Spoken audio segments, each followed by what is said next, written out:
પત્ર 141 મુંબઈ મહાવદ બીજ તારીખ 25/2/1929 ગામ રણાપુર મધ્યે સોની હરગોવન કાંજી વગેરે. લિખિતંગ મહારાજના ગુરુદેવ દત્ત. બાદ લખવાનું કે હું દક્ષિણમાંથી ફરી મુંબઈ આવી પહોંચ્યો છું, તો શિવરાત્રિ સુધીમાં ત્યાં આવી પહોંચીશ. શરીર સારું છે.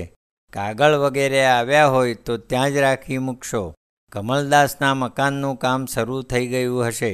સર્વને ખબર કહેશો. મહારાજની આશીષ. પત્ર 142 નારેશ્વર જેઠ સુદ પૂનમ શનિવાર તારીખ 22/6/1929 ગામ રણાપુર મધ્યે સોની હરગોવન કાંજી વગેરે જોગ. જય ગુરુદેવ દત્ત. બાદ લખવાનું કે તમને ટપાલથી એક પત્ર લખેલો તે મળ્યો હશે. બાદ વિઠ્ઠલ પાસેથી જાણ્યું કે તમને રાતિકરણના ફૂલ મળી શકતા નથી, તો સાથે મોકલાવેલ મલમનો ઉપયોગ કરવો. જો ઘારું બહુ ઊંડું ન હોય તો બધું મલમથી ભરી દેવું, ને ઊંડું હોય તો રૂની બત્તીએ મલમ ચોપડીને તે અંદર મૂકી આપવી. મલમ ભરી પટ્ટી મારવીને ઉખડી જાય ત્યારે ગુમડું અંદર બહાર કપૂરના પાણીથી ધોઈને ફરી મલમ ભરી પટ્ટી મારી આપવી. બત્તી મૂકવી પડે તો રોજ ધોવું. જો આ મલમથી ફાયદો જણાય તો બીજી મંગાવી લેવી. લાવી આપનાર ના મળે તો અહીં કહેવડાવવું, એટલે સ્ટેશન માસ્તર દ્વારા હું એ મંગાવી આપીશ. જો ફાયદો ન જણાય તો નીચે પ્રમાણે મલમ બનાવડાવી તેનો એ જ પ્રમાણે ઉપયોગ કરવો. મલમ. તલના 1 શેર તેલમાં નાગોળના લીલા પાંદડા શેર 1 તથા કડવા લીમડાના પાંદડા શેર 1 નાખી ખૂબ તળીને પાંદડા નીચોવી કાઢવા. ત્યાર પછી તેમાં સિંદૂર તોલો પા નાખવું. ત્યાર પછી રાળ તોલો પા નાખવી. ત્યાર પછી થોડું ઉકાળી મીણ તોલા 5 નાખી બધું એક રસને સહેજ ઘટ્ટ થાય તે કઢાઈ નીચે ઉતારી તેમાં બરાસ કપૂર તોલા 2 નાખી મલમ તૈયાર કરી વાપરવો. બીજું, ગોળી તમને માફક ન આવી એમ સાંભળ્યું, પણ તમે વધારે ખાધી હશે અથવા બીજા કશાથી ચાઠા પડ્યા હશે. સાંજે સૂતી વખતે એક ખાઈને ઉપર ઘૂંટડો દૂધ પીવાનું, કેમ કે એ ઘણી ગરમ છે. એમ કરી જુઓ, અને છતાં માફક ના આવે તો રહેવા દો. કવાત 21 દિવસ પીધા પછી નીચેની દવા શરૂ કરવી. ચોપ ચીની તોલો 48, લીંડી પીપર તોલો 1, ગંઠોડા તોલો 1, મરી તોલો 1, સૂંઠ તોલો 1, તજ તોલો 1, અક્કલગરો તોલો 1, લવજ તોલો 1. આ બધી ચીજોના બરાબર સાકર લઈ તેની ચાસણી કરી તેમાં ઉપરની બધી ચીજો ઝીણી ખાંડી નાખીને પાક તૈયાર કરી સવાર સાંજ 1-1 તોલો લેવું. ઉપર થોડું દૂધ પીવું. કોઈ વાર રેતની ફાંકી લેવી પડે તો ભલે, બાકી એ વગર બીજી કોઈ પણ દવા લેવી નહીં. ગુરુ મહારાજ કરશે તો આટલેથી પૂર્ણ આરામ થઈ જશે. અનેક દવાઓથી શરીરને નકામું ચૂથશો નહીં. ખાવાની અંદર થોડા દિવસ ચોખા બિલકુલ ન ખાઓ તો ઠીક, એ વગર કઠોળને ગોળ તથા આમલી દવા ચાલે ત્યાં સુધી બંધ રાખવા. ડમણિયામાં બેસાય એવું લાગે તો થોડા દિવસ કહાણા હવા ફેર માટે રહો, એથી પણ ઘણો ફેર પડશે. અને તબિયતના સમાચાર મને વારંવાર મળતા રહેશે તો બીજી સૂચના કરવી ઘટે તો કરી શકાશે. તમને યોગ્ય લાગે ને પ્રભુ બુદ્ધિ આપે તો કયા પ્રમાણે અક્ષરે અક્ષર થોડા દિવસ વર્તી જુઓ ને પરિણામ તપાસો. નહીં તો તમે ને તમારું પ્રારબ્ધ. ડાક્ટરની દવા ન છોડવાની પહેલી જ સૂચના માની હોત તો અત્યાર સુધીમાં ક્યારનું એ પાધરું પડી ગયું હોત. છતાં હોને હારી હો ગઈ. હવે પ્રભુનું સ્મરણ કરી ઠીક લાગે તેમ કરો. એ જ સંભારે તે સર્વને જય ગુરુદેવ દત્ત કહેશો. લિખિતંગ મહારાજની શુભાશીષ. રંગ અવધૂત. પત્ર 143 શ્રી નારેશ્વર મંગળવાર સાંજ તારીખ 4/4/1929 દત્ત. તમારો પત્ર મળ્યો છે. કોઠાવાળી ગોળી મને મોકલવાની જરૂર નથી. મેં અહીં બનાવડાવી લીધી છે. બીજું પણ સિલિકમાં વધારો ન હોય તો જરૂર નથી. સંકીર્તનની આટલી નકલોથી મારું કામ ચાલશે, એટલે વધારે મોકલશો નહીં. એ છપાવવા વગેરે સંબંધી અત્યારે ઉતાવળની જરૂર નથી. નારાયણને મેં બતાવેલું અનુષ્ઠાન વગેરે કરાવવાની આવશ્યકતા ન જણાઈ હોય, કે એમાં શ્રદ્ધા ન હોય, કે ફુરસદ ન મળી હોય, પણ એણે એ કર્યું નથી. એણે માગેલું પણ નહીં, પણ એના ભાવિ સંકટની મને કંઈક ઝાંખી થવાથી મેં જ ભરૂચથી વગર માગીએ લખી મોકલેલું. પણ એ બધાની ચર્ચામાં હું ન પડું એ જ ઠીક. એને નિમોનિયા થયેલો, આંતરડામાંથી પાણી પણ ભરાયેલું. ઘણા વખતથી પત્ર નથી, પણ હવે ઘેર આવી ગયો હશે એમ માનું છું. તમને નામાવલી હજી ન મળી હોય તો પેલાને એકલું નામ સુધા જ મોકલી દો. નામાવલી છપાઈ ત્યારથી જ મહાત્માને 50 નકલો સુધારીને તમને મોકલવાનું કહેલું. 2-3 વાર ફરીથી યાદે દેવડાવેલું, પણ એમના પ્રમાદનો આ કંઈ પહેલો જ અનુભવ નથી જે આશ્ચર્ય લાગે. એ પ્રમાદનું ફળ એમને મળી જ જાય છે, પણ એમની સુસ્તી ઉડતી નથી. લીલા પ્રભુની. અહીંયા તાપ ખૂબ પડે છે, એટલે આવનારે તે સહન કરવાની તૈયારીથી જ આવવું. અવધૂત અન્ન પણ છોડી દેવાના વિચારમાં છે, એટલે ઉપર આબ ને નીચે ધરતી તથા સામે નર્મદા વગર બીજી કશી સગવડ આવનારને નહીં મળે. ત્યાં આવવાનું તો તમે ખૂબ આકર્ષણ કરો ત્યારે. વ્યાસનો પત્ર અહીં પણ મહિનાઓ થયા નથી. ભોજપત્રની તપાસ કરી જરૂર મોકલાવશો. પાંડુરંગ. પત્ર 144. શ્રી અવધૂત વિશ્રામ. જ્યેષ્ઠવદ 10મ. તારીખ 4/7/1929. ભાઈ મોદી, તમને છેલ્લો પત્ર લખ્યા પછી 2-4 દિવસમાં જ ગુરુ મહારાજે શું કર્યું તે હું નથી જાણતો, પણ બાજી પલટાઈ ગઈ. દાસે તમને રૂપિયા મોકલવા માટે લખી દીધું હશે. રૂપિયાની જરૂર નથી. ગુરુ મહારાજની લીલાનો પાર નથી. બધી વાત રૂબરૂમાં કરીશ. આજે અત્રે રતનલાલના ખેતરમાં ગયો છું. તમારો સંકલ્પ પ્રબળ છે. નારેશ્વર હવે આટલામાં જ કાયમનું છૂટે એમ નથી લાગતું, પરંતુ તમારો બધાનો સંકલ્પ શુદ્ધ હશે તો ગુરુ મહારાજ ત્યારે અનેક લીલા કરશે. બાલકૃષ્ણને આવવું હોય ત્યારે ભલે અત્રે આવે ને મને જે પૂછવું હોય તે પૂછે. હું યથાશક્તિ સમાધાન કરીશ. એનો કાનનો કેસ સાવ હોપલેસ છે ને એમાં કંઈ થઈ શકશે નહીં. એમાં મેં તમને સવિસ્તાર અગાઉ લખેલું જ છે. એ પત્ર ફરી વાંચી જોશો. પ્રાપ્ત સ્થિતિમાં આનંદવા માનવો એ જ એક ઉપાય.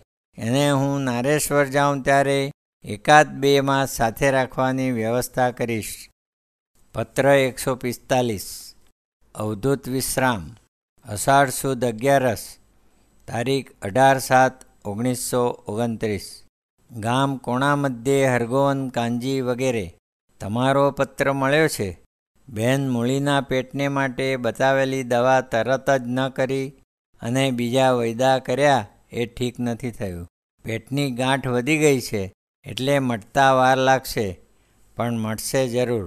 ઘોડાની વચ પાણીમાં પલાળી મૂકવાને બદલે તાજી થોડીક લઈ એમને એમ નીચોવી 1/2 તોલા થાય એટલે એ નીચોવીને કાઢેલા પાણીમાં 2 વાલ શેકેલી હિંગ ને 2 વાલ સંચળ ને 1 વાલ સિંધવ નાખી રાત્રે સૂતી વખતે લેવું. સવારે અને બપોરે ભોજન પછી 1 વાલ ઇન્દ્રજવ, 1 વાલ શેકેલી હિંગ, 1 વાલ કાચકાની ભૂકી, 1 વાલ સંચળ, 1 વાલ સિંધવ, 1/2 વાલ ઇલમીટના ફૂલ એની ફાંકી લેવી. ખોરાકમાં દૂધ ભાત વગર કંઈ જ ન લેવું. મગની ખીચડી કે મગની દાળ ભાત સાથે. ખીચડી સાથે દૂધ કદાપી ન ખાવું. પ્રભુનું સ્મરણ કરવું એટલે બધું થોડા દિવસમાં મટી જશે. 7 દિવસ પછી બીજો પત્ર લખવો. મારે ફેર વિચાર કરવાનો હોય નહીં. શ્રદ્ધામાં કેટલી બરકત હશે તેટલું ફળ જલ્દી મળશે. હું આનંદમાં છું. ચોમાસું અહીં જ કરવાનું છે. દવા લઈને નીકળી જાય એવું લાગે તો ઉપર એકાદ ચણોઠી ભાર ઇલમીટના ફૂલ લેવા. મહારાજના આશીષ. પત્ર 146 અવધૂત વિશ્રામ. શ્રાવણ વદ છઠ સોમવાર. તારીખ 26/7/1929. ભાઈ મોદી, તમારો પત્ર સૂતર બધું મળ્યું છે. વાડીલાલે હજી દેખો દીધો નથી, તેમ કાગળિયા મોકલાવ્યા પણ નથી, પણ એનું હવે કામે નથી, કેમ કે વ્યાસ ભગવાન પધાર્યા નથી. આનંદમાં છું. ભાદરવા સુદ પૂનમ સુધી અહીં જ મુકામ છે, પછી પ્રભુ મોકલે ત્યાં. ગીરવાણ ભાષાની મારી પ્રસ્તાવના કાયમ રાખવાની જરૂર નથી. તમને બધાને યોગ્ય લાગે તેમ ફેરફાર કરી લેશો. તાપી આશ્રમ વિશે મને કંઈ જ માહિતી નથી, પણ ત્યાં જવા કરતાં છો ત્યાં જ રહો તો શું? ભાઈ પ્રાણશંકર પ્રત્યે મારી પૂર્ણ સહાનુભૂતિ છે. કોઈ પણ કામ મનની પૂર્ણ તૈયારી વગર ન કરે. નર્મદા કિનારે ભરૂચ વગર એકે બીજું મોટું ગુજરાતમાં કોઈ શહેર નથી, પણ રહેવા માટે ભરૂચ હું પસંદ ન કરું. ભાલોદ, સિનોર, શુક્લતીર્થ સાધારણ મોટા ગામ છે. કોરલ, ચાંદોદ તમારા જોયેલા છે, પણ એમાંથી એકેમાં તમારી આદર્શ વ્યાપારી પ્રવૃત્તિ ચાલી શકે એમ મને નથી લાગતું. સાથે અહીંના રાત્રિ ભજનની 10 નકલો મોકલી છે, તે લાયક ભક્તજનોને આપશો. લિખિતં પાંડુરંગ. પત્ર 147 અવધૂત વિશ્રામ. સરખેજ. ભાદ્રપદ સુદ ચોથ શનિવાર. તારીખ 7/9/1929. તમારો પત્ર મળ્યો છે. કેશોદથી એક નોટ અને કાગળિયાનું પાકીટ પણ આવી ગયું છે. ભાઈ વ્યાસ આવી 3-4 દિવસ રહી ચાલ્યા ગયા છે.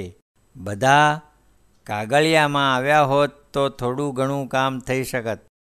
બાલકૃષ્ણનો કાન સારો નહીં થાય તે વાત મારી પાસે કેટલી વાર તમારે લખાવવી છે. તેનું સૂનમૂનપણું કાનને લઈને છે. એકાદ મહિનો નારેશ્વર સાથે રહે તો ખૂબ કામમાં પલોટી તેનામાં ચેતન લાવી શકાય. જયંતી માટે સૂર્યના પૌરાણિક નમસ્કારનો પ્રયોગ શરૂ કરવો. ધાર્મિક સંસ્કારો તો ઘરમાં જેવા હશે તેવા તેની ઉપર પડશે. સવારના પોરમાં સૂર્યના કુમળા કિરણો શરીર પર પડે તેવી રીતે ફરવું, તેથી હૃદયને ફાયદો થશે. ચા વગેરે પીતા હોય તો તદ્દન બંધ કરો. જે દેવ પર પ્રીતિ હોય તેના નાના 1-2 સ્તોત્રો શીખવવા. વાળી શકે તો પદ્માસન પણ શીખવવું. ટૂંકમાં એક જ રસ્તો છે. વરસમાં એકાદ માસ અવધૂત દરબારમાં ગાળવો, જેથી ત્યાંના વાતાવરણથી જ બધી ઉપાધિઓ દૂર થઈ જશે. અહીં આ ભાદ્રપદ પૂનમ અથવા વિજયાદશમી સુધી વધારેમાં વધારે રહેવાનું થશે. પ્રકૃતિ મજામાં છે.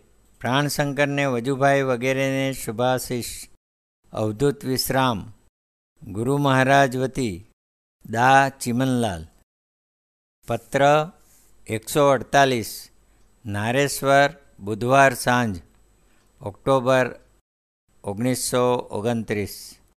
ભાઈ મોદી, તમારો પત્ર હાથમાં પડ્યો તેને આગલે દિવસે અવધૂતે રેચ લીધેલો.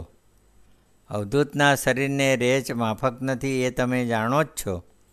છતાં તમારા ગુરુલીલામૃતના કામમાં શારીરિક બીમારી આડે ન આવે તો ઠીક એમ ધારી એવું કર્યું. પરિણામે શરીરમાં ખૂબ અસ્વસ્થતા આવી ગઈ, અને અવધૂતની અસ્વસ્થતા એટલે ભક્તોની મોસમ. એ અસ્વસ્થતાના આવેશમાં ચિત્તમાંથી સ્વાસ્થ્યના ઝરણા વહેવા લાગ્યા ને સાથેનો અવિબદ્ધ પત્ર લખ્યો, પણ સાથે પાકીટ ન હોવાથી બીડી શક્યો નહીં. તમારા પત્રનો જવાબ આમ પત્ર આવતા પહેલાં જ પ્રભુએ લખાવી લીધેલો, એટલે બીજા શબ્દ નથી ટાંકતો. સાચે જ જેને પ્રભુ રાખે તેને કોઈ જ ચાખનાર નથી, પણ પામર પ્રાણી પ્રભુને ભૂલીને શેતાનની સહાય શોધે છે અને અંતે સુખી થાય છે. જાહેર ખબર એક શબ્દ સુધારીને જ મોકલી આપું છું. યોગ્ય લાગે તો ફેરફાર જાતે જ કરી લેવો. જોઈએ તો વિહરનારની પછી કૌંસમાં ઝીણા અક્ષરે વધુ મુકામ નારેશ્વર લીલોલ પાસે એમ દાખલ કરવું. જો કે અવધૂત નારેશ્વર વધુ રહે છે જ અથવા રહેશે જ એવું કંઈ નક્કી નથી. પદો પ્રારબ્ધ પર આધાર છે. ચિરંજીવી જયંતીએ ફળ, મેવો કે માવા વગરની કોઈ તૈયાર ચીજ બજારની ના ખાવી. સર્વથા સ્નાન કરી નિત્યપાઠ કર્યા વગર કાંઈ પણ ખાવું નહીં. અને બને તો મહિનામાં એકાદ ઉપવાસ કરવો. એટલા નિયમની હાલ જરૂર જોઉં છું. બહારથી કોઈનો પત્ર આવે તો તેને યોગ્ય જવાબ જાતે જ લખી નાખવો. ખાસ જરૂર જેવું જણાય તો જ મને પૂછાવવું. સરનામું પણ પૂર્વ પરિચય વગરનાને આપવામાં વાંધો નહીં. પૂર્વ પરિચયનાને ફક્ત તેની સદિચ્છાની પૂરી ખાતરી કર્યા વગર કદાપી ઠામ ઠેકાણું બતાવવું નહીં. અહીં આવનારને તો સગવડતાની શૂન્યતાથી પૂરો વાકેફ કરવો. પ્રથમ ભાગ પૂરો થયો છે. દોહરા 7280. બીજો કાલે શરૂ થશે. બાકી આનંદ છે. સંભારે તે સર્વને શુભાશીષ. પાંડુરંગ. તાજા કલમ. ભગવાન દાસે નવી હોટલ કાઢી એ જાણી સંતોષ થયો છે. હોટેલ અવધૂતની છે. પોતે ફક્ત ગુમાસ્તો છે એ ભાવથી કામ કરશો તો કાંઈ વાંધો આવવાનો નથી. મારા પણ આશીર્વાદ છે. પત્ર 149. નારેશ્વર, શુક્રવાર બપોર, ઓક્ટોબર 29. શ્રી ચિમન ઋષિ વગેરે મંડળી જોગ. જય ગુરુદેવ દત્ત. બાદ તમારો પત્ર અનેક છાપથી રંગાઈ છેવટે આવી મળ્યો છે. તપસીજીનો પત્ર પણ તે જ દિવસે મળેલ. છતાં પાસે પત્તું કે પાકીટ ન હોવાથી જવાબ નથી આપ્યો. એમનો પત્ર આવતા પહેલાં જ કાગળ તો લખી મૂકેલો. છતાં પરબીડિયાના અભાવે એ હજી હવા ખાતો જ પડ્યો છે. તમે કુશળ સમાચાર કહેશો. અહીંયા કેવળ આનંદ છે. 15-20 દિવસથી ગ્રંથનું કામ આગળ ચલાવ્યું છે. લોકોની ઉપાધિ દિવસે દિવસે વધતી જાય છે. છતાં જેમ તેમ કરી પહેલો ભાગ 7280 દોહરા પૂરો કર્યો છે. બીજો ભાગ દત્ત જયંતિ સુધીમાં પૂરો કરવા વિચાર છે. પછી તો પ્રભુ ઈચ્છા. ત્યાર પછી આરામ લેવા અવધૂત કદાચ વ્યાસ ભગવાનને ત્યાં બિલ્લ ક્ષેત્રમાં જાય ને ત્યાંથી ધાવીડી કુંડ. આ બધો અનિશ્ચિત ક્રમ છે. સર્વથા પરપ્રારબ્ધ પર આધાર છે. અવધૂતી આનંદ વાંચતા વિચારતા હશો. સર્વથા ભજનમાં પ્રમાદ કરવો નહીં. એ વિના બીજું લુખું છે. ધીમે ધીમે ભજનનો રંગ એવો જામે કે એમાં અન્ય સર્વ રંગ ભૂસાઈ જાય ને છેવટે એ રંગનું પણ સ્મરણ ન રહે. સર્વ મંડળીને શુભાશીષ. પાંડુરંગ. પત્ર 150. નારેશ્વર, માગસર સુદ બીજ, શુક્રવાર, વિક્રમ સંવત 1985. તારીખ 14/12/1929. ભાઈ મોદી, આનંદ છે. સ્ટીલ મળી છે. છેલ્લા 8 દિવસથી લખવાનું લગભગ બંધ જેવું જ છે. આખા દિવસમાં માંડ 20-25 દોહરા લખતો હોઉં. લોક ઉપાધિ વધતી જાય છે. શરીરને આરામની પણ જરૂર છે. એટલે દત્ત જયંતિ પછી બહાર ઉપડી જવાનો વિચાર છે. ક્યાં તે હજી નક્કી નથી. વ્યાસદેવનું નિમંત્રણ તો છે જ, પણ હું ત્યાં જાઉં ને પાછી રાજકીય ધમાલ ઉપડે તો મારા પાપી સંસર્ગથી એમનું સ્વર્ગ પાછું દૂર ઠેલાય. એટલે બને ત્યાં સુધી ન જવાય તો ઠીક એવું લાગે છે. પછી જેવો એમનો સંકલ્પ. જયંતીએ વધુ જમાવ થવાનો સંભવ છે. તમે આવવાના હો તો 14 આવશો એટલે તમને બધું યથાસ્થિત જોવા મળે.